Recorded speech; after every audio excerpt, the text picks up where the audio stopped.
आपके स्क्रीन के सामने एक म्यूचुअल फंड का ईयरली रिटर्न दिख रहा होगा। 2023 के अंदर में इस म्यूचुअल फंड ने 43% का रिटर्न दिया है, 24 के अंदर में 58% का रिटर्न है और अपने कैटेगरी में एक नंबर पे रैंक कर रहा है। लेकिन 2025 में देखिए -11% का रिटर्न है और अपने कैटेगरी में सबसे नीचे रैंक कर रहा है, जहां पे केवल एक साल पहले ये टॉप कर रहा था। एक साल के बाद ये सबसे नीचे आ चुका है। अगर आप भी आज के टाइम में मोतीलाल ओसवाल मिड कैप के अंदर पैसा इन्वेस्ट करते हैं तो मेरे को पता है आपकी हालत कैसी होगी। आपको भी ऐसा ही लग रहा होगा कि मार्केट तो ऑल टाइम हाई टच कर रहा है, बट मेरा जो फंड है वो लगातार नीचे गिरता जा रहा है, रोज नीचे गिरता जा रहा है और बहुत भारी गिरावट आपको देखने को मिला है पिछले एक साल के टाइम पीरियड में। एंड सबसे इंपॉर्टेंट, ये म्यूचुअल फंड नीचे तो गिर ही रहा है, बट उसके साथ साथ अभी कुछ दिन पहले इसके फंड मैनेजमेंट के अंदर भी बदलाव किया गया है। इसके जो मेन फंड मैनेजर थे उनको हटा दिया गया है। इसके पीछे का रीजन क्या है एंड इससे कितना इंपैक्ट पड़ सकता है इस पूरे फंड हाउस के ऊपर, इस पूरे मुद्दे के बारे में हम बात करने वाले हैं। जो भी इस म्यूचुअल फंड के रिलेटेड डाउट्स हैं आपके, उन सभी डाउट्स को मैं क्लियर करने वाला हूं। तो अगर आप मोतीलाल ओसवाल मिड कैप के अंदर पैसा इन्वेस्ट करते हैं या मोतीलाल के किसी भी म्यूचुअल फंड के अंदर पैसा इन्वेस्ट करते हैं,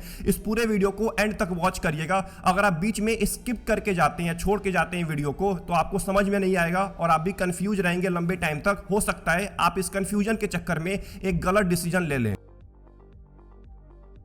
सबसे पहले बात करते हैं कि मोतीलाल ओसवाल मिड कैप में इतनी भारी गिरावट हो क्यों रही है। अब देखिए, पहले तो आपको एक मिथ को दूर करना पड़ेगा कि ये फंड इसलिए नीचे गिर रहा है क्योंकि मार्केट खराब परफॉर्मेंस दे रहा है। ऐसा बिल्कुल नहीं है। मिड कैप 150 इंडेक्स के बारे में बात करें, जो कि इसका बेंचमार्क इंडेक्स है, उसने एक साल के अंदर में लगभग 18% का रिटर्न दिया है। इस फंड के अंदर कुछ ऐसा है जो बाकी फंड के अंदर आपको देखने को मिलता ही नहीं है। Specially Motilal Oswal mid cap की अगर बात करें तो इसका जो इन्वेस्टमेंट स्टाइल है ना, वो बहुत ज्यादा एग्रेसिव है, बहुत ही एग्रेसिव है, बहुत ज्यादा रिस्क लेता है, एक ही कंपनीज के ऊपर ज्यादा बेट लेके बैठा होता है। एंड सबसे इंपॉर्टेंट, जो इसका पोर्टफोलियो है वो बहुत ज्यादा कंसंट्रेटेड है, मतलब कि कुछ ही कंपनीज के अंदर आपके सारे पैसे को डाला जाता है। इसका जो टॉप 10 स्टॉक का वेटेज है वो लगभग 66% का है एंड टॉप 5 स्टॉक का वेटेज लगभग 42% के आसपास है। आप इसी से अंदाजा लगा सकते हैं कि आपके पैसे को कितना इन्वेस्ट किया जा रहा है टॉप 10 कंपनीज के अंदर में। अब अगर ये टॉप 5 कंपनी या टॉप 10 कंपनी अच्छा परफॉर्मेंस नहीं देती है तो ये फंड कैसे बढ़िया परफॉर्मेंस दे देगा। आपको मैं एग्जांपल देता हूं, टॉप 5 स्टॉक्स का एग्जांपल देता हूं कि उनका परफॉर्मेंस कैसा है पिछले एक महीने का या पिछले एक साल का। तो पहले अगर बात करूं मैं परसिस्टेंट सिस्टम की, तो पिछले एक महीने के अंदर में ये स्टॉक लगभग 14% डाउन है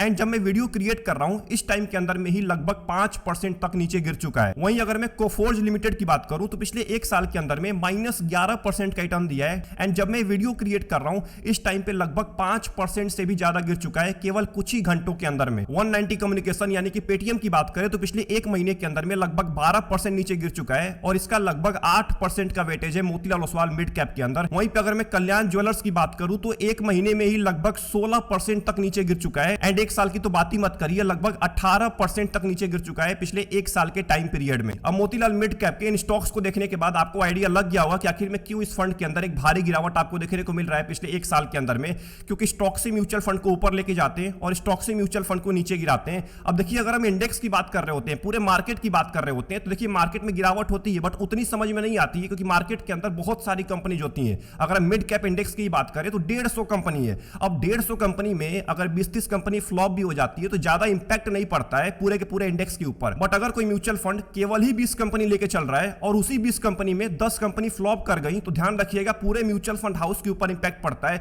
जो कि आपको अभी के टाइम में साफ साफ देखने को मिल रहा है Motilal Oswal mid cap fund के ऊपर। अब एक बार हम अच्छे से एनालिसिस कर लेते हैं कि इस फंड में चल क्या रहा है, इसका पोर्टफोलियो कैसा है, इसने कैसा परफॉर्मेंस दिया है पिछले कुछ सालों के अंदर में एंड इसका रिस्क कितना बढ़ चुका है अभी के टाइम में। इन सभी मुद्दों के बारे में बात कर लेते हैं। तो अगर हम मोतीलाल ओसवाल मिड कैप के परफॉर्मेंस के बारे में बात करते हैं तो यहां पे देखिए पिछले एक साल के टाइम पीरियड में लगभग 1.3% का रिटर्न दिया है, जबकि कैटेगरी एवरेज ने लगभग 13% का रिटर्न दिया है। कैटेगरी ने 13% का दिया है, इसने केवल 1% का दिया है। 2 साल के अंदर में 14% का रिटर्न है। कैटेगरी को तो बीट कर दिया है बट अपने पूरे कैटेगरी में 11 नंबर पे रैंक कर रहा है। 3 साल के अंदर में 24% का रिटर्न दिया है, 5 साल के अंदर में 25% का रिटर्न दिया है, जो कि अभी भी 1 नंबर पे रैंक कर रहा है 5 साल के टाइम पीरियड में। 7 साल की बात करें 23% का रिटर्न है एंड 10 साल की अगर बात करें तो लगभग आपको 19% का रिटर्न दिया है और अपने पूरे कैटेगरी में 7 नंबर पर रैंक कर रहा है। मतलब अगर हम लंबे टाइम की बात करते हैं तो म्यूचुअल फंड ने बहुत ही बढ़िया परफॉर्मेंस दिया है, लगभग अपने पूरे कैटेगरी एवरेज के मुकाबले बढ़िया परफॉर्मेंस लाकर दिया है पिछले 5 साल के अंदर में भी। केवल शॉर्ट टर्म के अंदर में एक भारी गिरावट आपको देखने को मिली है। अगर हम इसके ईयरली रिटर्न के बारे में बात करें तो यहां पे देखिए 2020 के अंदर में, 2020 से ले लेते हैं, 2020 के अंदर में लगभग 10% का रिटर्न दिया था। यहां पे अपने कैटेगरी में सबसे नीचे रैंक कर रहा था 2020 के अंदर में, बट 2021 से देखिए 2021 में 57% का रिटर्न दिया है, कैटेगरी में 2 नंबर पे रैंक कर रहा है। 22 के अंदर में 12% का रिटर्न दिया है, कैटेगरी में 3 नंबर पे रैंक कर रहा है। 23 के अंदर में 43% का रिटर्न दिया है, कैटेगरी में 7 नंबर पे रैंक कर रहा है।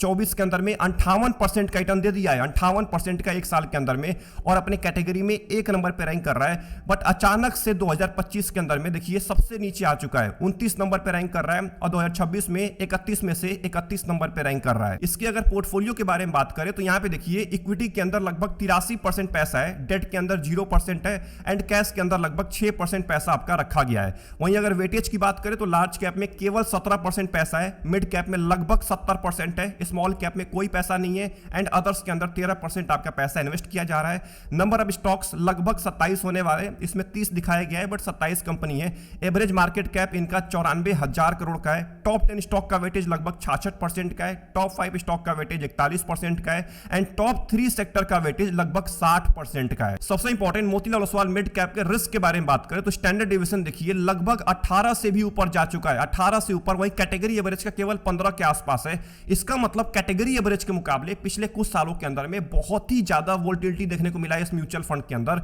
वहीं अगर हम इसके शार्प रेशियो के बारे में बात करें तो ये भी नीचे गिर चुका है, अभी के टाइम में 0.90% का है, वहीं कैटेगरी का 0.94% का है। इसका मतलब रिस्क एडजस्टेड रिटर्न अभी के टाइम में आपको उतना खास देखने को नहीं मिल रहा है कैटेगरी एवरेज के मुकाबले। बीटा की अगर बात करें ये भी लगभग 0.95% का है। अब देखिए 1 से कम बीटा है तो मार्केट कंपेयर में ये कम नीचे गिरने वाला है, बट ध्यान रखिएगा स्टैंडर्ड डेविएशन बहुत ज्यादा हो चुका है, इसका मतलब वोलेटिलिटी बहुत ज्यादा बढ़ चुकी है इस म्यूचुअल फंड के अंदर। एंड आखिरी में अगर मोतीलाल ओसवाल मिड कैप के होल्डिंग के बारे में बात करें तो यहां पे देखिए टेक्नोलॉजी सेक्टर के अंदर आपका ज्यादातर पैसा इन्वेस्ट किया जा रहा है, लगभग 34% का वेटेज है केवल एक सेक्टर में।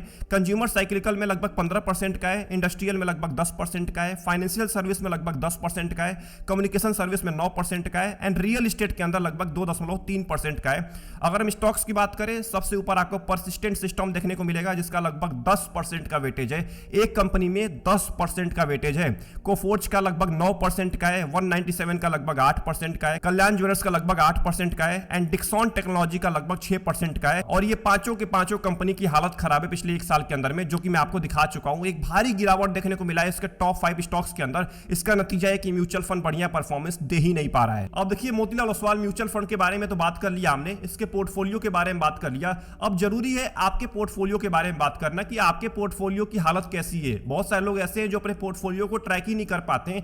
आज मैं आपको एक इंपॉर्टेंट टूल के बारे में बताने वाला हूं। इस इंपॉर्टेंट टूल को यूज करके मैंने खुद अपने पोर्टफोलियो को बेटर बनाया है, और मैं चाहता हूं कि आप भी अपने पोर्टफोलियो को बेटर बनाएं, अपने पोर्टफोलियो को यहां पे ट्रैक करें। सिंपल कुछ नहीं करना है, डिस्क्रिप्शन में या पिंड कमेंट में आपको लिंक मिल जाएगा, क्लिक करके तुरंत डाउनलोड करिए रूपीजी को। रूपीजी का एक बहुत ही इंपॉर्टेंट टूल है mutual fund lab. Mutual fund lab के अंदर आपको अपने पोर्टफोलियो को सिंपल एक्सपोर्ट करना है, मतलब वहां पे ऐड करना है, और ऐड करने के बाद रूपीजी का ये बहुत ही इंपॉर्टेंट टूल आपको खुद ही बता देगा कि आपके पोर्टफोलियो में क्या बदलाव करने की जरूरत है। आपके पोर्टफोलियो का ओवरलैपिंग परसेंटेज क्या है, मतलब कि कहीं आपके म्यूचुअल फंड्स में सेम कंपनीज तो नहीं है। अगर सेम कंपनीज होगी तो रिस्क बहुत ज्यादा बढ़ जाता है, रिटर्न आपका बहुत ज्यादा कम हो जाता है। सेम कंपनीज नहीं होनी चाहिए आपके सारे म्यूचुअल फंड के अंदर। एंड सबसे इंपॉर्टेंट, आपके पोर्टफोलियो का रिस्क कितना है, आपके पोर्टफोलियो में कौन सा फंड अभी के टाइम में अंडर परफॉर्म कर रहा है, इन सभी चीजों के बारे में आप एक जगह पता लगा सकते हैं, जो कि ये चीज एक रिटेल इन्वेस्टर के लिए बहुत ज्यादा इंपॉर्टेंट होने वाली है। बहुत सारे लोग तो पता ही नहीं लगा पाते कि उनके पोर्टफोलियो का ओवरलैपिंग परसेंटेज क्या है, पोर्टफोलियो में क्या बदलाव करने की जरूरत है। सिंपल कुछ नहीं करना है, डिस्क्रिप्शन में लिंक मिलेगा, पिन कमेंट में जाइए, क्लिक करके अपने पोर्टफोलियो को ऐड करिए और पता लगाइए कि आपके पोर्टफोलियो में क्या बदलाव करने की जरूरत है। अब बढ़ते हैं उस इंपॉर्टेंट सवाल के ऊपर कि मोतीलाल ओसवाल के फंड मैनेजमेंट में जो बदलाव किया गया है, इससे पूरे म्यूचुअल फंड एएमसी पे क्या इंपैक्ट पड़ सकता है। क्या मोतीलाल ओसवाल मिड कैप का रिटर्न और ज्यादा गिरने वाला है इसके फंड मैनेजर के चेंज होने की वजह से। आज के टाइम में एक नाम बहुत ज्यादा ट्रेंडिंग में चल रहा है जिसका नाम है निकेत शाह। निकेत शाह एक बहुत ही एक्सपीरियंस फंड मैनेजर है, मोतीलाल ओसवाल के अंदर लगभग 14 साल से काम कर रहे हैं। पिछले 14 साल के एक्सपीरियंस है निकेत शाह का, जो कि बहुत ही अच्छे तरीके से इस फंड को मैनेज कर रहे थे। लेकिन अभी के टाइम में इनका रोल चेंज किया गया है, ध्यान रखना है, इनका रोल चेंज किया गया है। इनको किसी रीजन से निकाला नहीं गया है, इनका केवल रोल बदला हुआ है। पहले इनका रोल था सीआईओ का, यानी कि चीफ इन्वेस्टमेंट ऑफिसर का। अभी के टाइम में सीआईओ से रोल बदल के एमडी कर दिया गया है, यानी अभी के टाइम में ये मैनेजिंग डायरेक्टर बन चुके हैं। ध्यान रखना है, अब ये किसी भी फंड को मैनेज नहीं करने वाले हैं, मतलब ये फंड मैनेजर अब नहीं रह चुके हैं। आपके स्क्रीन के सामने मोतीलाल ओसवाल के फंड मैनेजर की लिस्ट दिख रही होगी। इसके अंदर देखिए मोतीलाल ओसवाल मिड कैप के अंदर जो पहले फंड मैनेजर थे उनका नाम था निकेत शाह और अजय खांडेलवाल। अभी के टाइम में चेंज कर दिया गया है। जो रिवाइज्ड फंड मैनेजमेंट स्ट्रक्चर है। इसके अंदर अजय खंडेलवाल है, उनके साथ अंकित अग्रवाल और वरुण शर्मा आ चुके हैं। इन दोनों लोगों को अभी के टाइम में ऐड किया गया है। निकेत शाह के रोल चेंज होने के बाद इन दो लोगों को ऐड किया गया है। उसके बाद देखिए मोतीलाल ओसवाल बैलेंस एडवांटेज में अजय खंडेलवाल थे, अतुल मेहरा थे, निकेत शाह थे, संदीप जैन थे। अभी के टाइम में देखिए निकेत शाह को हटा दिया गया है और यहाँ पे अंकित अग्रवाल और वरुण शर्मा को ऐड किया गया है। मतलब जो ये अंकित अग्रवाल और वरुण शर्मा है, ये दो लोग आए हैं नए नए निकेत शाह की जगह पे। फ्लेक्सी कैप में भी देखिए यहाँ पे निकेत शाह को हटा दिया गया है। स्मॉल कैप के अंदर भी निकेत शाह थे, पहले अजय खंडेलवाल और निकेत शाह थे। मोतीलाल ओसवाल स्मॉल कैप के अंदर अभी के टाइम में अजय खंडेलवाल के साथ भालचंद्र शिंदे आ चुके हैं। वैसे ही लार्ज कैप में देखिए अजय खंडेलवाल और अतुल मेहरा काम कर रहे हैं। यहाँ पे निकेत शाह अभी के टाइम में नहीं है। यानी कि सीधी सी बात है, निकेत शाह को लगभग सभी कैटेगरीज के अंदर देखने को मिल रहे थे, लगभग सभी कैटेगरीज के अंदर। आप ध्यान से देख लीजिए, सभी कैटेगरीज के अंदर इनका नाम है। बट अभी के टाइम में रोल चेंज होने से अंकित अग्रवाल और वरुण शर्मा आ चुके हैं इनके जगह पे। बाकी लगभग सभी सेम फंड मैनेजर हैं। अब देखिए इसके पीछे बहुत सारे रीजन हो सकते हैं। सबसे मेजर रीजन जो ये हो सकता है कि जब निकेत शाह थे तो बहुत ज्यादा बेट लिया जाता था एक कंपनी के ऊपर, मतलब कि बहुत ज्यादा कंसंट्रेटेड बेट्स होता था। बट अभी के टाइम में हो सकता है कि डाइवर्सिफिकेशन के ऊपर ज्यादा फोकस किया जाए। दूसरा इंपॉर्टेंट, शॉर्ट टर्म वोलेटिलिटी को कंट्रोल करने के लिए हो सकता है एक नई टीम को लाया गया हो फंड हाउस के अंदर, जो कि वरुण शर्मा और अंकित अग्रवाल हो सकते हैं। ध्यान रखना है, सभी फंड हाउस के अंदर सबका टाइम आता है, सभी को अपने रोल को चेंज करना ही पड़ता है, क्योंकि हो सकता है टाइम के साथ अब वो उतने अच्छे से मैनेज ना कर पा रहे हो फंड हाउस को जितना ये पहले किया करते थे 5 साल पहले, 6 साल पहले। इसीलिए इनके रोल को चेंज किया गया है और नए लोगों को अभी के टाइम में मौका दिया जा रहा है फंड हाउस के अंदर में। अब इसके वजह से आपको इन्वेस्टमेंट स्ट्रेटेजी के अंदर थोड़ा बहुत बदलाव देखने को मिल सकता है, पोर्टफोलियो में बदलाव देखने को मिल सकता है। हो सकता है अब ज्यादा स्टॉक्स के अंदर ये फंड पैसा इन्वेस्ट करना स्टार्ट कर दे। ये तो आने वाला फ्यूचर बताएगा। अब कुल मिला के ये सवाल निकल के आ रहा है कि जो लोग मोतीलाल ओसवाल मिड कैप या मोतीलाल ओसवाल म्यूचुअल फंड के अंदर पैसा इन्वेस्ट करते हैं किसी भी कैटेगरी के अंदर, उनको क्या करना चाहिए, उनको किस चीज के ऊपर फोकस करना चाहिए। तो देखिए, अगर आप मोतीलाल ओसवाल मिड कैप के अंदर पैसा इन्वेस्ट कर रहे हैं और आपका गोल अगर 5 साल से ज्यादा टाइम का है, अगर आपका 7 साल का 10 साल का गोल है, तो अभी के टाइम में जो इवेंट हो रहा है इससे कोई फर्क आपको नहीं पड़ना चाहिए। ये सब शॉर्ट टर्म इवेंट्स होते हैं, शॉर्ट टर्म में गिरावट होती है, शॉर्ट टर्म में मैनेजमेंट के अंदर बदलाव किया जाता है। बट लंबे टाइम के अंदर में अगर आप देखते हैं तो फंड कहीं ना कहीं अच्छा परफॉर्मेंस ही दे रहे होते हैं। नए मैनेजमेंट के होने से कोई दिक्कत नहीं है, बट ध्यान रखना है वो मैनेजमेंट अच्छे से उस फंड को मैनेज करना चाहिए। तो लंबे टाइम का विजन रखिए, शॉर्ट टर्म का इवेंट से इससे कुछ फर्क नहीं पड़ना चाहिए। ध्यान रखना है केवल मोतीलाल के ऊपर डिपेंडेंट मत रहिएगा, केवल आप सारा का सारा पैसा उठा के मोतीलाल म्यूचुअल फंड में मत पैसा इन्वेस्ट कर दीजिएगा। अलग अलग म्यूचुअल फंड एएमसी में जाइए, जिससे आपको डाइवर्सिफिकेशन मिलेगा, रिस्क का खतरा बहुत ज्यादा कम रहता है। तो आई होप आपको जो भी मैंने इस पूरे वीडियो के अंदर समझाने की कोशिश की है, बताने की कोशिश की है इस पूरे म्यूचुअल फंड हाउस के बारे में, वो सब कुछ समझ में आ गया होगा।